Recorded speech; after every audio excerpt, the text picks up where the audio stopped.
global warming, climate change. It gets people to 22, 32 people. So welcome, everyone. So today we're delighted to have Brian O'Neill. Brian has from NYU in, I want to say, climate Earth systems, Yeah. and was at Brown for many years before he moved to EASA to start their group on population and climate change, where he was for 5 years before coming back to Colorado. He's, I'd say, the leading person at the intersection of population change and how that impacts the whole science of global warming, and he's involved in environmental panels and has written many things about this. And I'm just delighted to have him here today because he gave a very stimulating talk, a discussion at last year's PAA on the conflicting forecasts coming out of the UN and EASA. And today, he's going to talk a little bit about that, but more importantly, connect it to what climate scientists are looking at from demographers and what demographers have to contribute to the climate debate. So you have a big task and only about 40 minutes. So without further ado, take it away, Brian. Okay, thanks, Josh. I'm really delighted to be here. I've met some of you before and interacted at PAA meetings and other places, but have not been to the demography department at Berkeley before. So it's nice to be here finally. I am going to talk about. I'm going to do something I probably shouldn't do, and which I tell everyone in my research group not to do, which is try to put a lot of things into one talk. And so it's going to have a little bit more of a survey nature than coming and presenting one piece of research. So the downside is that there will be some things that are going to seem a little shallow. You're like, wait, how'd you do that? I will try to follow Josh's advice to say less rather than more. It's going to take some last second adjustments.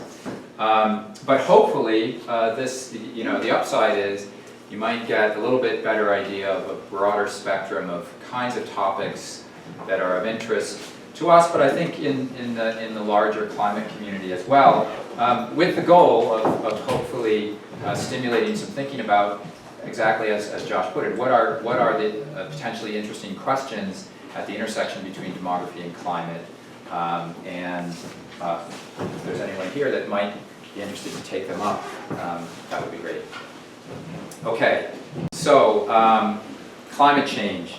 This is my one slide encapsulation of the climate issue. I'm going to assume we're all kind of basically familiar with what we're talking about, but just to make sure, I kind of like this figure. It was created recently in a climate change assessment report. And so to me it kind of summarizes, so I mean, why are we concerned? We're concerned about climate change because of potential risks to society, also to ecosystems, but let's focus on society for today, of climate change hazards in the future. So we have risk here in the middle, that's what we're concerned about. And crucially, and this is not always obvious to especially climate scientists, risk does not just depend on hazards. And hazards here means physical changes to the physical climate system. Heat waves, drought, storms, sea level rise, things like that. It depends crucially on whether people or ecosystems are actually exposed to those hazards and whether they're vulnerable to it, how resilient those systems are. And so in looking at the future of climate change risks, we have to be concerned with all of these things, right? So on the left here we have the physical climate system, human-caused climate change. On the right we have societal development over time that influences exposure and vulnerability, and it's the combination of these things that we're interested in. Where does demography appear? Well, it's one of these aspects of socioeconomic development pathways over time, among many others, of course, and therefore demography affects a number of things, both drivers of climate change and ultimately drivers of these physical hazards through energy use, land use, and emissions, also as determinants of both exposure and vulnerability to risk, and as an element potentially of different kinds of policies, either related to emissions or to impacts that one might consider in the climate change issue. So that's kind of encapsulation of the climate problem and demography's role in it, which is potentially pretty broad. We also, and we're going to focus in this talk on the use of population projections of various kinds to inform climate research studies. And here I just want to make the point that climate's a long-term problem. I mean, it's happening already. We can already detect, in a statistical sense, impacts of climate change and attribute them to man-made climate change. But this is a long-term problem. This is a set of climate model projections. This combines a bunch of, most of the big climate models from around the world for various scenarios of future emissions of greenhouse gases. Now, this is a little dramatic to run all the way out to 2300. I think we're mostly concerned with this century in here. But what you see is at the top, this red band is climate projections for a scenario in which society proceeds, high energy use, no attempt to reduce emissions, kind of a high-end scenario. At the low end, this blue band is a pretty aggressive, possibly implausibly aggressive reduction in emissions that is a reasonable banding of, or bounding of the low end of the range that we're looking at. And so we kind of see that, you know, even if with aggressive mitigation, we're going to experience climate change that is substantially outside the range of this historical experience for a century and probably more into the future. And it may be quite a lot of climate change. So if we're concerned about characterizing what the risks of this might be, we have to look far into the future. That means looking far into the future for society as well as climate, and demography is a part of society. So that's why we need to do projections of various kinds. Okay, so I'm going to try to say something about the general framework for the way a lot of climate change research gets done, and a recent effort to develop a common set of alternative scenarios of future societal development, not just for an individual research project that we're doing or something, but for the whole climate change research community to use, probably get used over the next decade or more, and the role of demography in that. A couple examples of applications of particularly demographic projections to climate research questions, and then to finish with how some of the latest projections that we'll look at are actually being done. This is kind of where I started talking to Josh at PAA. I talked about approaches to the global projections. So this has turned out a little bit different. I kind of turned it around. But I hope we'll get to at least some of each of these. So the scenario framework. I do want to say here too, I mean, there's a number of different ways of characterizing the future, methodological approaches. Scenarios are just one of them. I know you had John Wilmoth right here earlier talking about the UN's new probabilistic projections. That's one approach. In climate change and in global environmental change in general, by far, scenarios are the dominant way to methodologically to approach uncertainty in future conditions. They're not the only one. Sometimes probabilistic approaches are used or other methods. But they are the dominant one, and that's primarily because of the perception that the uncertainty is so large that attaching probabilities to long-term outcomes for society. Remember, we're not just talking about population outcomes, but population, economic growth, technological change, energy use, land use, governance, policy changes, and how they all interact over many decades, that may not be as useful a thing to do to say, and instead, let's try to define a small number of individual scenarios that span a wide range of outcomes, and we'll use those to, broadly speaking, say how big might the problem might be, and what can we do about it? So it's a scenario approach. So this has been used for a long time in climate change. There is a new effort that is partway completed to developing a new set of scenarios of future societal change and climate change. It's called the new scenario process. At some point we're going to have to cross out new and put not so new and then old, but we're still somewhat new. And the basic idea here is, I won't go into the gory details, but the way this is being done at the moment is to start with some scenarios of atmospheric concentrations of greenhouse gases and say, well, we may end up with high concentrations or medium or low ones, and then do the generation of climate scenarios and societal futures separately, mainly just to save time, because this stuff takes forever if you don't try to save time here. So that was done. 4 different concentration pathways were defined, and all the climate modelers around the world ran climate simulations. We looked at a plot of those earlier to get climate change futures, and independently, and here's what we're going to talk about here, is was an effort to generate a small number of alternative global societal futures that are called the shared socioeconomic pathways. Shared because the idea is many different research groups around the world would use these to make the results of their studies somewhat comparable and easier to assess as a group in the end. And then in the end, the idea is, of course, bring these futures together and do integrated analysis of what kind of emissions reduction one would need to achieve these climate futures, adaptation possibilities, and resulting impacts. So we want to focus on the SSPs in the lingo here.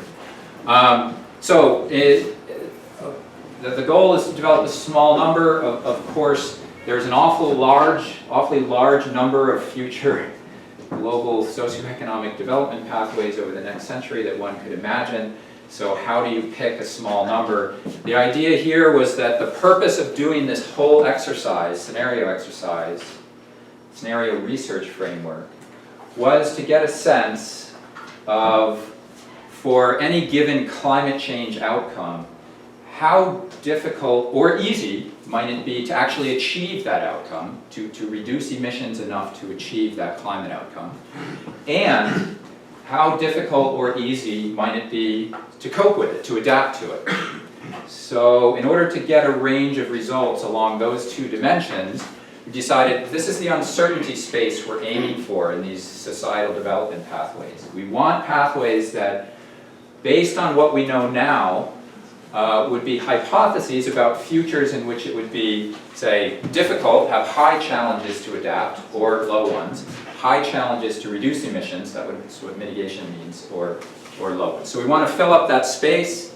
That was done, so 5 different scenarios were developed that are aimed, hypothesized to occupy these different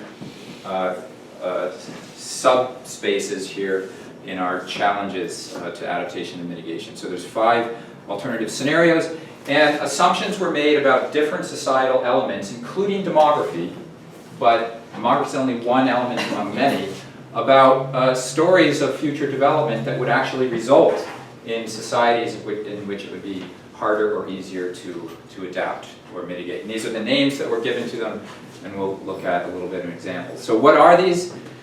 SSPs, they have 2 types of elements. One is a narrative, a few pages of story worked out about describing in broad brush strokes global developments over time, about economic growth, inequality, governance, how important the environment is or it is not, investments in human capital, demography, and so on, and the logic of, do these things make sense to actually happen together based on what we know in each of these individual fields.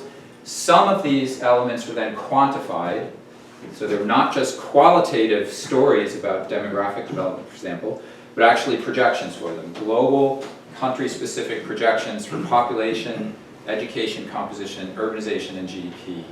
There are some additional projections that are kind of not officially part of the SSPs, but are under high demand, including spatial population scenarios, so gridded scenarios of where people might live, as well as income distribution. And I will show some results on some projections that we've been developing these spatial population scenarios. So given this set of SSPs with these elements, you then go do a bunch of research and then see, in the end, how much does it matter if we have 2 degrees of warming or 3 degrees of warming or 4 degrees? And the answer is going to be, it depends on how society turns out. How does it depend? Why? What's the range of outcomes? And so on. Okay, brief example. This is a snippet of text from these kind of summary abstract of one of these stories, SSP3, called Regional Rivalry. This is a world in which it's hard to adapt and hard to mitigate. So this is a story where, in broad strokes, there's regional concerns about competitiveness, conflicts. Regions of the world are focused inward, a kind of reversal in trends toward globalization. Institutions are weak, barriers to trade. Regions of the world focus on security at the expense of investing in human development, and so on. And so you end up with a world that actually ends up with fairly high emissions, doesn't really have the capacity technologically to reduce emissions quickly. People are not very well off.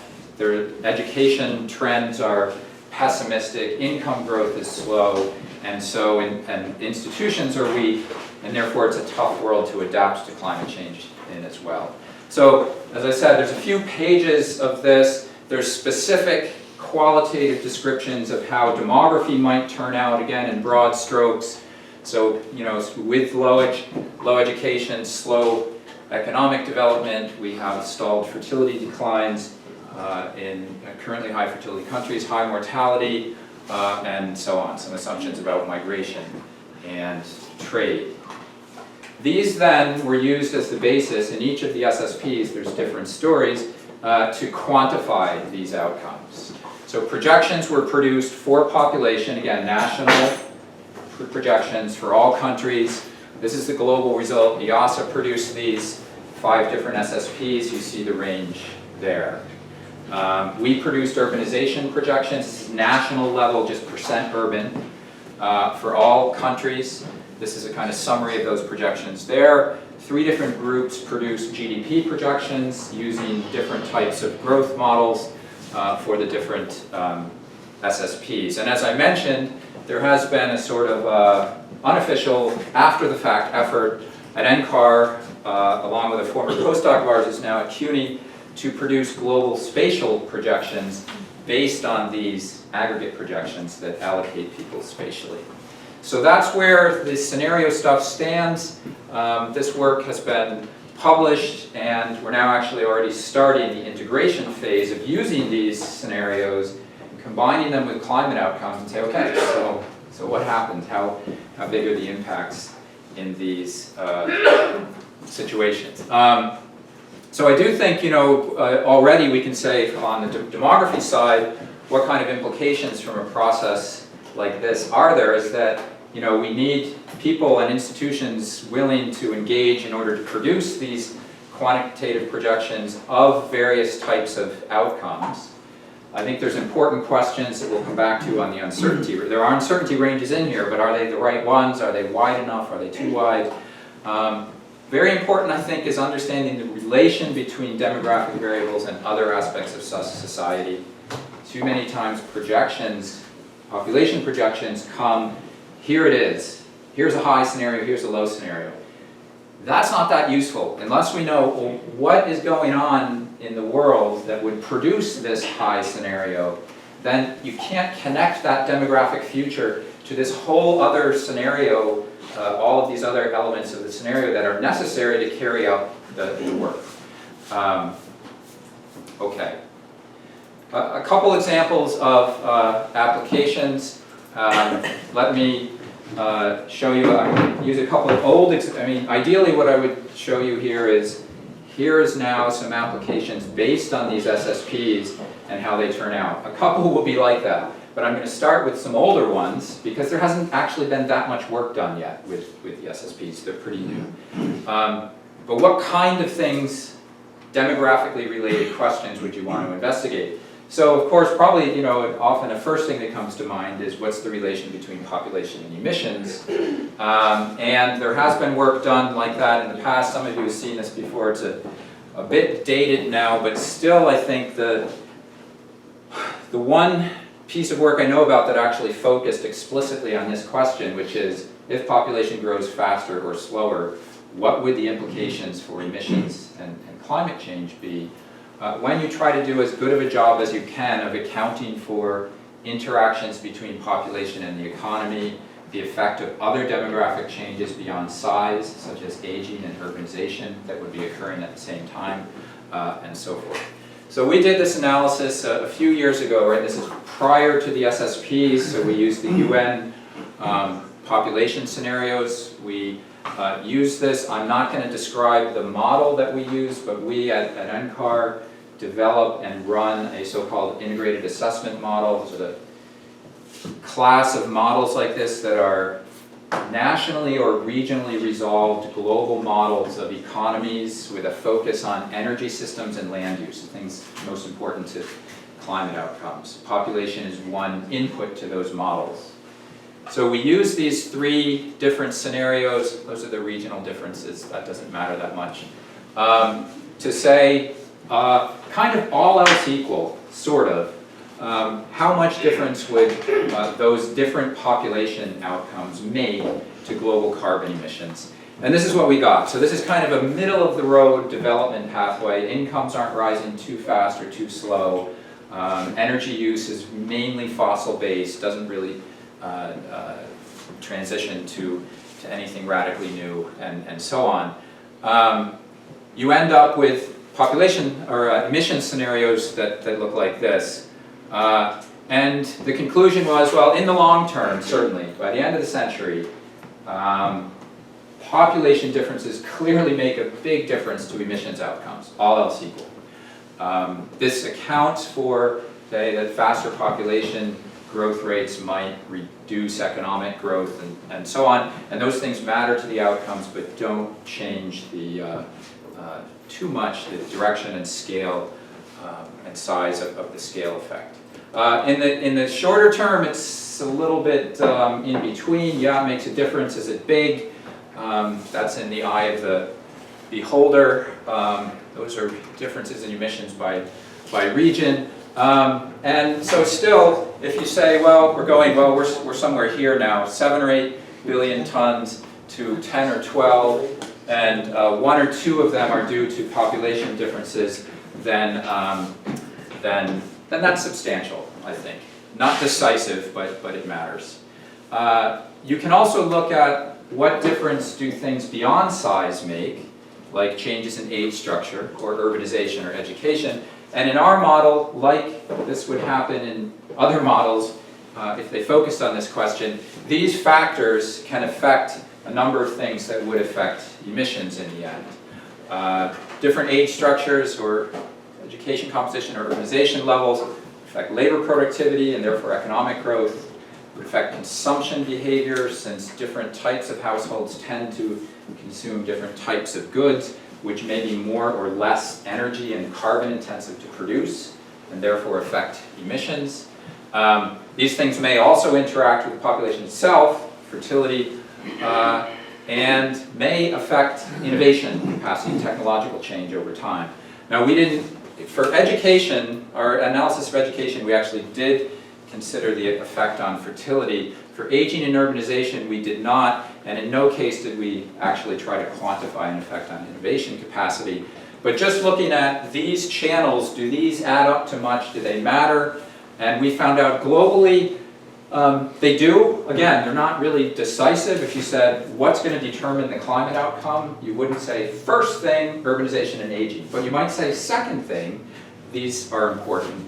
These add up to, this is for one scenario, kind of decomposing the effects of if you accounted for urbanization or you didn't, or if you accounted for aging or you didn't, how much difference would that make to your emissions outcome? And by the end of the century, you're about plus or minus 1 billion tons of carbon. And for comparison, the total increase relative to today is 4 to 6 over that time period. So significant, yes. Decisive, I would say not, but an important effect. And as you would imagine, more important in certain regions. China, India, for example. If we just go back. Yeah. So if you include both of these, you essentially get what you started with, because the effects are in different directions. So the naive Yep. model is wrong compared to including one, but it's right. Correct. Okay. Yeah. Now, regionally that doesn't happen, but globally, yes, it's about a wash. So how about on the impact side? This is some more recent work, and we've particularly focused on how future spatial distributions of population may affect society's exposure to climate hazards and to impacts. So one way we did that is an integrated analysis of a bunch of papers related to extreme heat waves, and health. So we did that by taking a set of climate projections for two of those climate simulations I talked about earlier. The high-end one, where nobody does anything to reduce emissions, and kind of a middle one. Not aggressive mitigation, but sort of moderate mitigation. Two climate scenarios. And then we used a model of the land surface, which includes a representation of urban areas, to model just heat wave outcomes.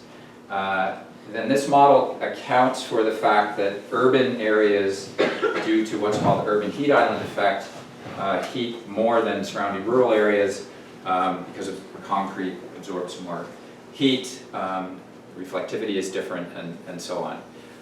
Heat waves were just defined as 2 or more consecutive days where the mean temperature for the day was above the 98th percentile of current conditions. That was there are many different definitions of heat waves. That was chosen based on an application that we're doing in the end to predicting very high impact heat wave events, where this was found to be the best predictor variable. So we used that then spatial climate projection of heat wave occurrence and matched it up with one of the spatial population projections that we have developed to say how many people would actually be exposed to how many heat waves, and how different would that be from today. That's what I'll show you some results for. A related analysis took a subset of this work for the US, developed a statistical model for predicting dangerous heat waves in 82 US cities using data from 82 US cities, where a dangerous heat wave high mortality event was heat waves that cause mortality rate to increase by 20% or more temporarily. These are fairly rare. These are like Chicago heat wave, Paris, and so on. So, what do these look like? Here's a map of the climate projection outcomes for number of heat wave days per year according to that definition. Now, 98th percentile, based on that definition, currently heat wave days per year are 5 or 6 or 7. The red areas here are more than 200. So this is toward the end of the century, high climate scenario. Around the equator, you have a lot of heat wave days. Everywhere they go up, of course. So, I mean, this is like, in a way, sort of obvious. It's going to get hotter. But I find this quite striking. It is a robust result across climate models. It gets hotter. The number of extreme heat events go way up. Of course, it depends on the definition, right? This is relative to current temperatures, and maybe we'll adapt to that, and that's fine, but it's pretty robust. If you combine this with a spatial population projection, come back to a little bit about how this is done, but that's the top is for one of our SSPs, a low population growth scenario, SSP5. It's a projection of spatial allocation of population across the surface. This is the change, future minus today. Reds are increases, blues are decreases. It's a low population growth globally. In this scenario, though, population growth is actually relatively high in the currently industrialized world. So the US, Europe, you see population is increasing. Big areas, though, where it's decreasing. Combine those two together and say, are people really being exposed substantially, and how much difference does the population make, and how much difference does the climate make. And that looks like this. Current exposure globally is down here around 20 or 30 billion person days, just because you're multiplying people times the number of days of heat wave that they're exposed to. And these are, the red and blue are two different climate scenarios. So this is high climate, medium climate. And the SSPs are two different demographic scenarios. This is globally low population, globally high population. So the lessons here, big increase in exposure no matter what in all of these scenarios. If you reduce climate, this was the intent, really the goal of this study, is to say, how much benefit do you get if you actually reduce climate change? In these scenarios, you cut exposure about in half. The population scenario really matters substantially. In this case, climate matters a little more, how much warming you get. But the number of people and their spatial location really make a substantial difference. So if you want to know what is the future risk that we're facing, these kinds of projections, population projections, are really essential. What is RCP? Oh yeah, sorry, that's lingo. That is well, it stands for representative concentration pathway. But what it means, Carbon load? basically, it's radiative forcing. And RCP 8.5 has 8.5 watts per meter squared of forcing by the end of the century. But what it really means is RCP 8.5 is a high climate scenario. It's like 3 or 4 degrees of warming. RCP 4.5 is a medium one with about 2.5 degrees of warming. Okay. I have a couple other examples of exposure analysis. I'm going to skip them though. I will just note we've looked at coastal population, so how many people under these scenarios end up living near the coast, susceptible to coastal storms and sea level rise, one important application.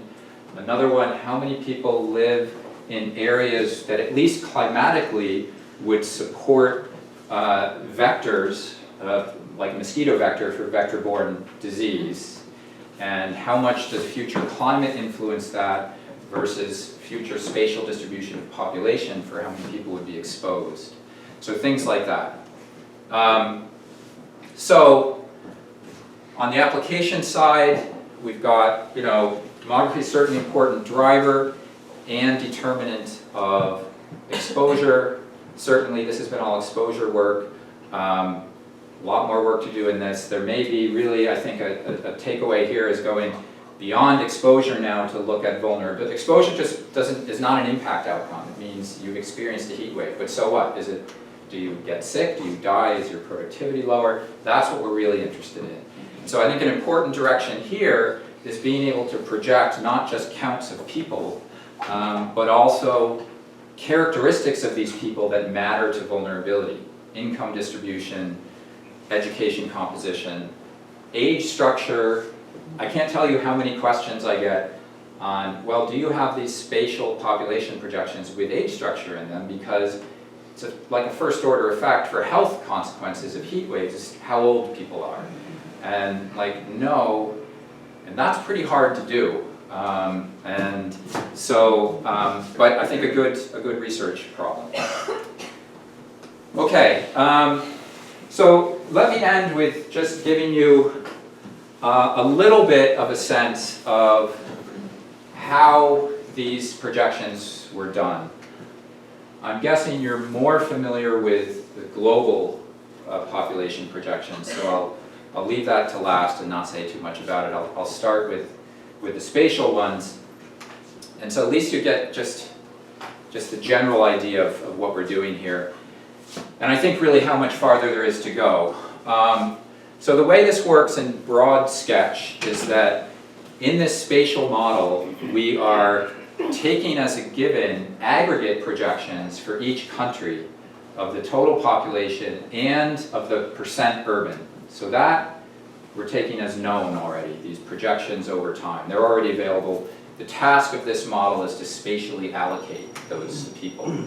It's a gravity type model, which you may be familiar with, but in general it's gravity based on population, current distribution, so it's kind of generally where people are already living is taken to be a proxy for all of the things that make that place attractive to live, whether it's employment, opportunity, environmental amenities, transportation, so on. Of course, the problem here is, you can immediately say, oh, there's many, many other variables that you should have on the right-hand side predicting spatial outcomes.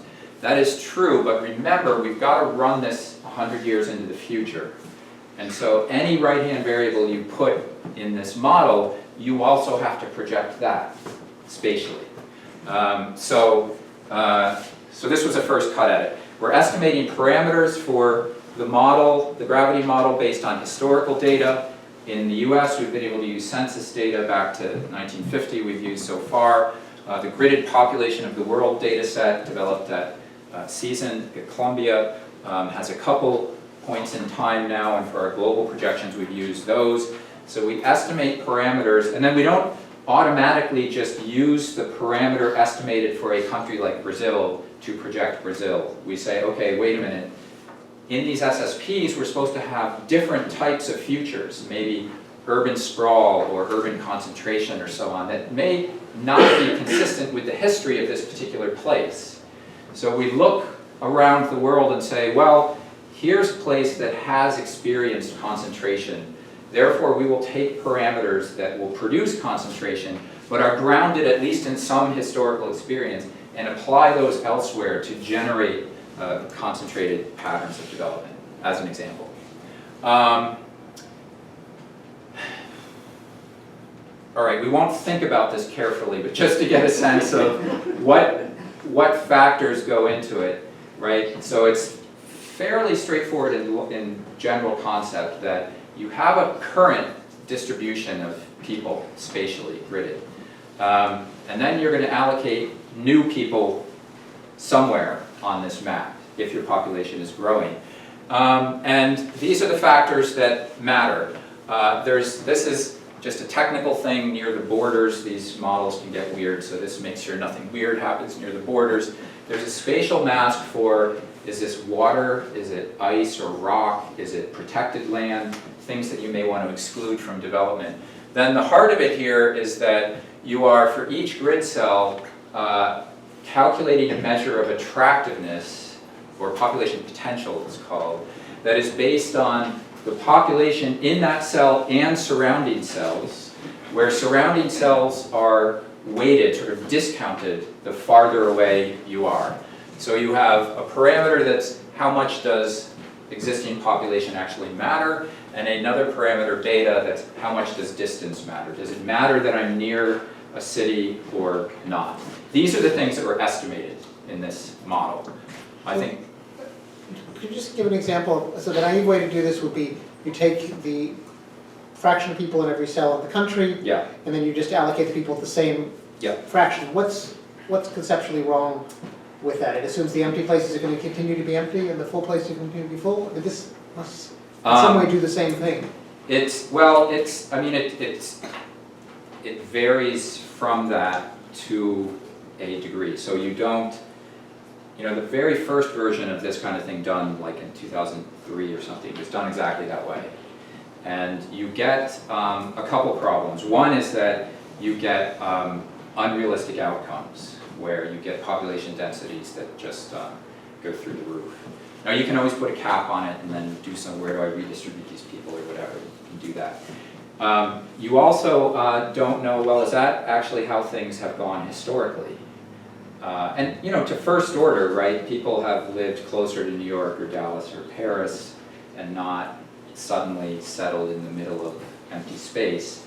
So to first order, you get something. You don't reproduce things like, a sprawling population or a change toward a more concentrated, or the development of urban corridors, or things like that. In this setup, you don't. In this setup, you do. In a just allocating people proportionately, you don't. And I think more importantly, you don't then have the ability to say, well, what if it turns out differently, right?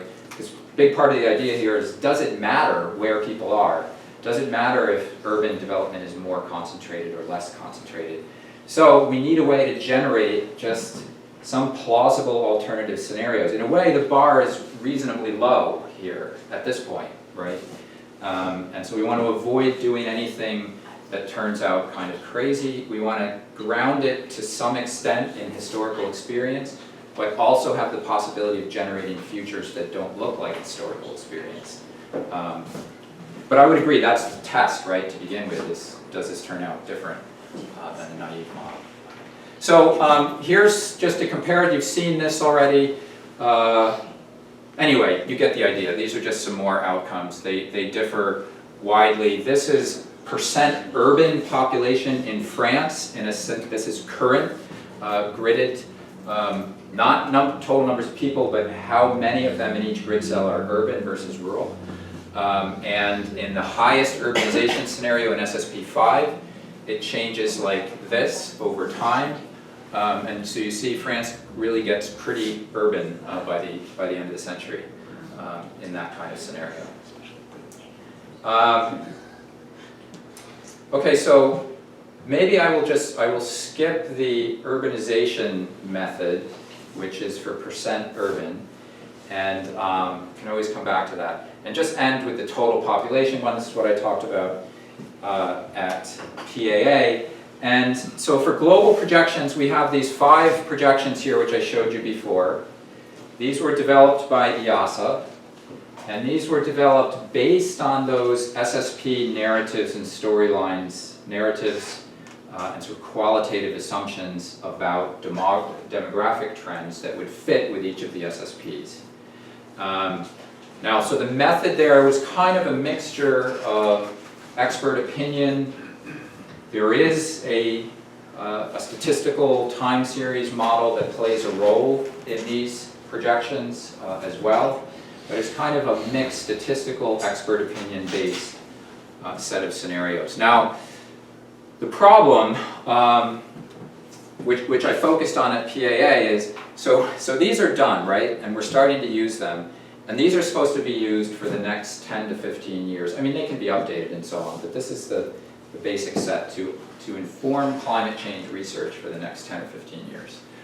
At the same time, the UN produced its new probabilistic projections that look like this. And the dark area is the 95%, well, no, I don't remember. I think the light area is the 95% interval, and maybe the dark area is the 90% interval. So something close to that. Couple problems, big ones, I would say, like really big ones. First, we've got these two, which, if you take the UN projections at face value, are completely implausible. You know, far lower than, I mean, some tiny percent chance of actually occurring. And 2 out of the 5 SSPs are based on those 2 scenarios. The most likely outcome, according to the UN, is kind of in this gap. There is no scenario that looks like the most likely outcome according to the UN. We don't have one. This one is the medium or kind of middle of the road sort of best guess scenario-based projection is kind of barely within 95% interval from the UN. So I would say most analysis in climate world will be based on this scenario, which you would probably, from the UN point of view, exclude. And it's very difficult to actually understand what's the deal here. What does this uncertainty range from the UN actually mean? It's a time series model. I think it's reasonably clearly described in the literature. It's a little hard to follow the details. I wouldn't say I have 100% of it down, but it is described. But what is not described is any help for the user, the climate world, for example, in what does this mean? What assumptions are built into this? Is this all possible futures? Is this futures assuming nothing too different happens with growth rates in income or education or policy, including family planning policy. What do we do with those? Those are kind of the heart and soul of the scenario-based approach, where you've got these stories, and here you just don't know what's going on. So I have my own thoughts about ways forward on that, but I thought I would leave this just as an open problem. To summarize overall, then I think demography and climate change is actually, I would say currently, more visible than it has been since I started doing this in the 90s. I mean, it's playing a major role in this scenario work. And there's a lot of needs that we have. And I've listed some of them here. I think we still have quite a ways to go in understanding how much of the demographic outcomes actually matter and at what scale, and this spatial stuff, how important is it to get fancier, or do we, is keeping it simple a better idea? We do know, I think one thing we're lacking is internal migration. We don't have projections of urbanization that they're just percent urban, they're not multi-state projections, so you don't have urban and rural age structures. As I said, we need to reconcile these differences in global projections, which has presented the climate world with a confusing picture of the future. Projections of closely related variables are in high demand at the moment. Income distribution, land cover, education, other things. And then also keeping in mind that these are joint, right? So as I mentioned, in the end, we have urbanization projections and we have age structure, but we don't have the two together. We don't have urban and rural with education either. We have spatial projections of population size, but not of population characteristics, even age. And so these are kinds of, I think, basic needs for informing our outlook of climate change risks. I'm going to stop there and open the floor to discussion. Great, thank you, Brian. Stopping, so we have time for questions. And what do you call it? Okay, sure. We can just go right around here, the three people here. Okay, quick comment, which is that the IPCC in the Climate and Health Chapter 11 recommends family planning, says it has co-benefits for health and mitigation and adaptation. But just the comment is that in the new World Bank climate shocks thing, which was just brought to my attention a couple of years ago, there's no mention of family planning in the 70 pages of recommendations. So there's actually a lot of advocacy work that needs to be done, taking some of the research done by experts here to the people making recommendations in investing in climate adaptation and mitigation. The question is, do you know if, is there any analysis since your analysis in 2010 on the emissions of the different scenarios, will there be any analysis, or is there any ongoing with using the 80 and 95% confidence intervals from the UN and the variation in emissions? No, not that I know of. I mean, I've talked to Adrian Raftery, who's the guy kind of driving the UN methodology, about the idea of using probabilistic projections as a basis for then selecting scenarios. There's been some of that work done in the past. I think it's an interesting thing to do. But I think that, there probably eventually there will be a couple research groups that do, because there are some climate research groups that do things in a probabilistic framework. And I'm sure they will use those. And you're saying that most future analysis will be using the EASA projections, so that your median for better or worse, is at the right. 95% lower confidence interval for the UN. Yeah. Okay. So Brian, there's a word that didn't come up often in your talk, feedback. Yeah. We're sitting in the room where the first generation of demographic feedback theory and models was developed.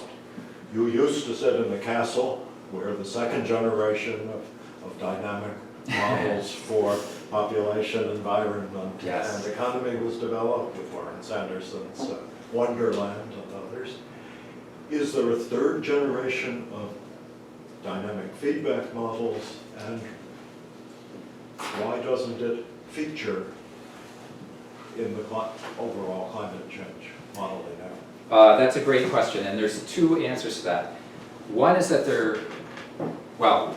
both combined are, yes, there are models with feedbacks, And that's kind of like the rationale for integrated assessment, so-called models to exist, so they focus on these. But no, not for demography, right? They apply to other things.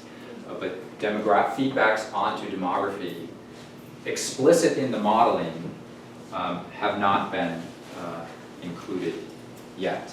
I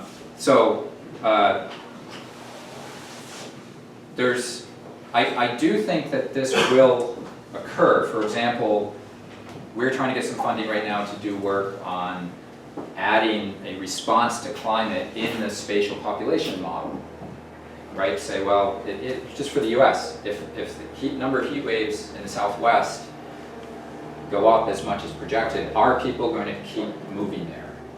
And in these projections, there is a continuation of internal migration towards the south and the west that is occurring. So there is work that will look at this after the fact. Now, this is partly by design. And the idea in the SSPs is to generate future development pathways that have no climate effects in them and that have no climate policy in them. And the reason for that is not because that's a likely outcome, but because the SSPs themselves are just a methodological step. They are not the final answer. The idea is that if you want to do work on what are the feedbacks of climate on population, for example, that you'd want to start with a scenario that doesn't have them in there, so that you can do one analysis that puts them in, I can do another, someone else can do a third. If we stick them in there to begin with and say, look, this is the way the future turns out, and everyone's already adjusted to climate, then the impacts work is already done. And you don't serve the purpose of providing a set of scenarios that everyone can use. Whether this is a good way to do things or not, we will see. It may be 5 or 10 years from now, you're like, you know what, this doesn't work. You gotta do this all together from the beginning with integrated models. You noted in your models or in some of your results that how enormous urbanization was on carbon emissions. It's not obvious to me that urbanization is associated with vast increases in carbon emissions, and particularly if there are technological changes in the future, because it seems like energy use in cities is potentially much more efficient, or could become more efficient much more rapidly than in other places in the world.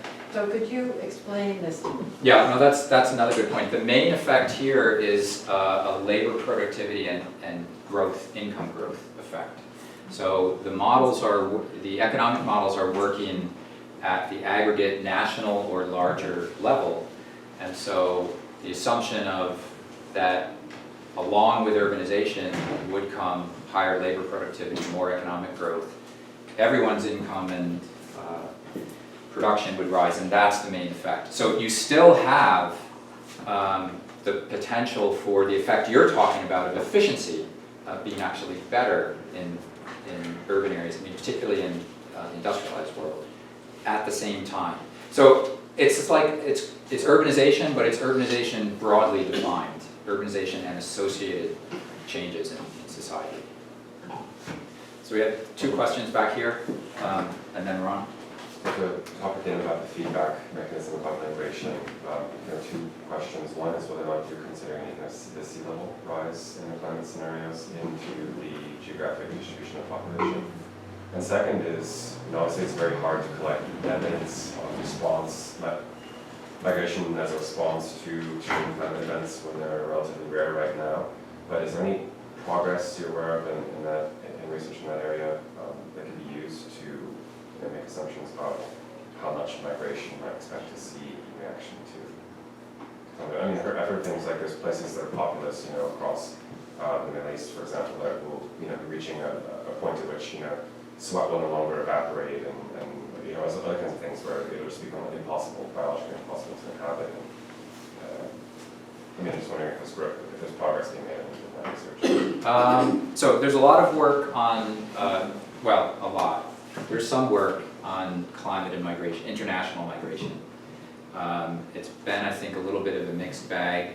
I would say in general, the broad conclusion is that yes, probably climate matters, but other things are the principal drivers, and so the effects are unlikely to be that large at the international and particularly interregional level, right? Most migration is closer to home. But it may be important in some instances. This, the biological kind of limit, I shouldn't say anything. I don't know that much about it. I'm skeptical of, the extent of it geographically and the ability to cope with it. I don't know. It's really hot in some parts of the world already.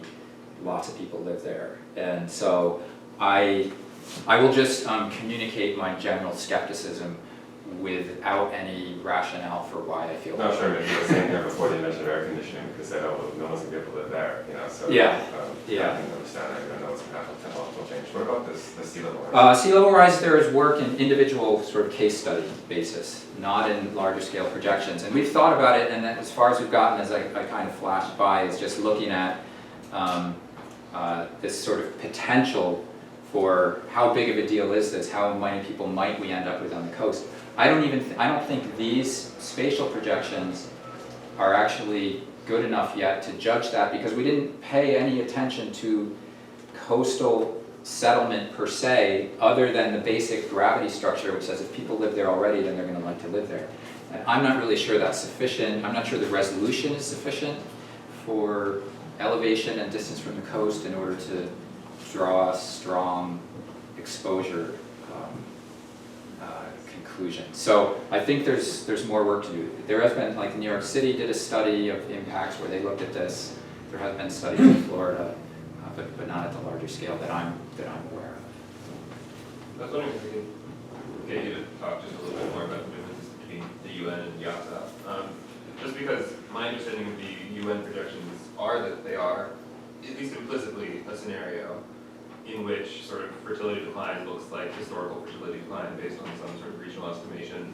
And I think the argument is fair that that's a very simplistic scenario, or maybe you don't agree with that scenario, but I think one of the advantages is that it's not dependent on things like urbanization or education differences or development, which may be extraordinarily difficult to project forward 100 years. And I guess that's where the sort of IASA projections come in, where it seems like you are trying to build these sort of plausible scenarios, but they're based on, at least it looks like, maybe there's more details that I'm missing, but a lot of expert opinion about what these sort of development things or other things will look like in the future. And I wonder how we can sort of interpret the plausibility of those scenarios, given that A, there doesn't seem to be sort of, like within the UN, at least, even though it's a simplistic scenario, it's at least you can interrogate it. Yeah. As that it's sort of formalized. When we're dealing with expert opinion about economic development, it becomes unclear to say how plausible that is based on empiricism. Just a matter of opinion at that point. So I'm curious if sort of, where do you see the really, why are scenarios that sort of deal with these other factors, even though they're harder to predict, why is that better than sort of a very simplistic scenario, which sort of may say, we know that this isn't right, but it's our best guess given what we sort of currently see. Yeah, so, and I should say, I don't feel particularly negative about probabilistic approaches. I was at IASA for a long time when they were all about probabilistic stuff. It's actually really weird to go to a PAA now and have the roles switched and people arguing the opposite position equally vehemently to the way they used to. It's really weird. But so my sort of guess about how I would currently interpret the UN projection, it is a scenario with some uncertainty bounds. The question is, do those uncertainty bounds include all scenarios? And you cannot, I've gone through all of their publications and news articles on this, collected any statement that might give a hint about this, you can't figure it out from their publications. Talking to Adrian and Patrick, I don't know, we made some headway, but I didn't leave the conversation thinking, okay, I got it now. I don't think they've really thought carefully about what does it mean in the context of comparing it to alternative scenarios and what would you make of those. And so, I mean, I accept all of the points that you make. I think there are a lot of positive features about the UN approach. It's just difficult to then reconcile. I still can't reconcile in my mind how to interpret that relative to IASA or vice versa.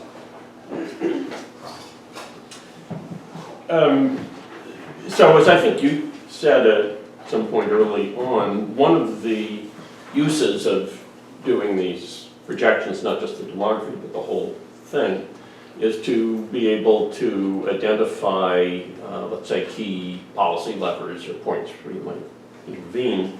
And you showed these very interesting and useful, I think, projections that looked at the effect of differences in population aging and differences in urbanization. Okay, they're significant but not decisive, I think, how you would put it. So what would happen if you did, I imagine these have been done for many variables, where if you hold everything at kind of medium assumption and then vary one at a time over a plausible range, these different possible assumptions on inputs and policies, whatever. How do these things come out, and where does population appear in terms of its power and importance as a variable relative to others? Yeah, so, I mean, I think it has been done. It's not routine. You'd think it would be a little bit more routine, but I can think offhand a number of the modeling groups in this area have done something like, I mean, Nordhaus did a long time ago, the MIT group has, so there are a number of these. Population generally ranks not too far down the list, actually, top 5, I would say. The other distinction to make is that there are other assumptions or variables that are, say, income growth, that have a much bigger effect, have a much wider range in these scenarios in the future, but aren't then considered policy levers, like say, well, if we could turn down income growth, then we'll get emissions lowered. So there's kind of 2 lists, a straight sensitivity of outcomes to anything that's driving emissions, and then a separate list of things that we might consider policy levers. And so the bigger ones are always on the energy side. They have in the past been on energy supply, policies that would change the carbon intensity of energy supply. More recently, there's been work on actually how important energy demand and efficiency of energy use are, and that this is something that's probably been underrepresented in models. But after those primary things, we say like the bulk of greenhouse gas emissions are coming from energy production and use, so you kind of expect the policy levers to be biggest there. Then population assumptions probably come in shortly after that. Now it's an open question. Again, those are things like we did, if you switch from the medium to the low or the high to the medium or whatever. The question of, are there policies that could actually do that? And what would the effect of those policies be on the economy? Right? We've separately done an analysis where we varied education, just education, and included its fertility effect. Then you have a change in population, but you're achieving it through better education, which improves labor productivity. And what you end up with is a net increase in emissions for the first 30 or 40 or 50 years. And then in the long term, the population scale effect sort of catches up. But it changes the result. So the IASA low goes with higher educational growth? Very high. And is that all taken into account when you do? Yeah, so the models that were doing the GDP projections all used education as one of their determinants of productivity growth. As you might imagine, the IASA one uses it really strongly. Yeah. To me, it's a little bit of double counting, but you get a range of results. But they all included them in doing these projections, yeah. We should probably stop here since it's already 1:15, so please feel free to run up to Brian and ask some questions afterwards. But thank you very, very much.